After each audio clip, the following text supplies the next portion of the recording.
It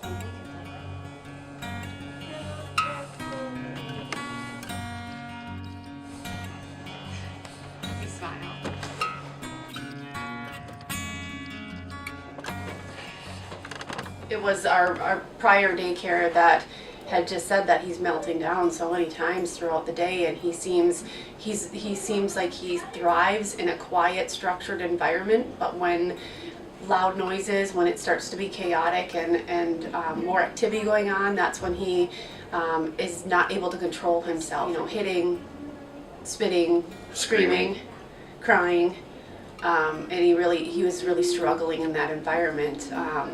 Knowledge-wise, he was excelling. A heightened sense of smell, that heightened sense of hearing. When all of that different stimulus comes in at him at one time, it is like a major interference in his brain, and it causes so much turmoil in his brain where he can't. And we try everything. I mean, it's transitions.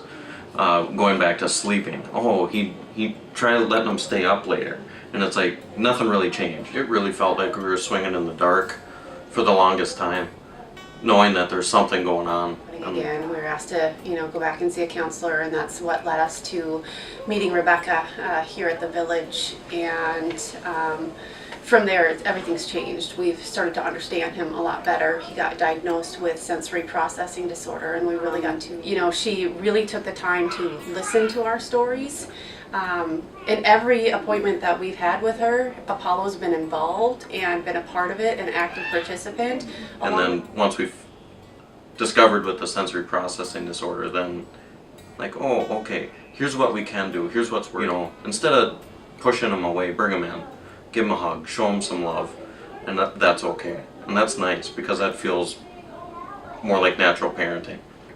I don't want to punish him every time he messes up. I want to give him a hug, and kind of encourage him, let him know that I'm there with him. She's helped us with teaching him how to self-regulate by taking a deep breath, giving us, a color chart of green, yellow, red, and getting a pulse check on him to see where he's at, so he can be more aware of if he's calm, if he's getting a little revved up. She helped us get a lap pad for at school, and also a weighted blanket for at night or nap time. So it sends messages up to the brain for that regulation purposes. So it's kind of like giving him a deep hug without... She's been so helpful with just the fact of, you guys are doing the right thing, being encouraging.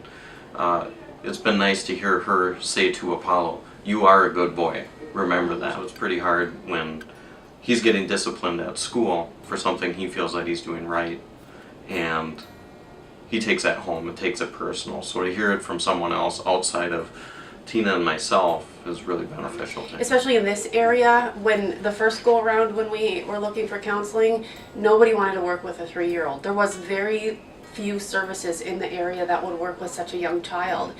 And it was very discouraging for us. I think the biggest things are the frequencies of temper tantrums, or I should say meltdowns at home.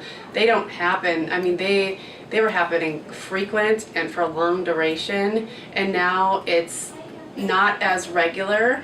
It's when they happen, they're very, very short-lived at this point, and we can get down on his level and help him calm down much quicker because we have the knowledge and tools to do it, and he's learning how to be able to self. For me, it's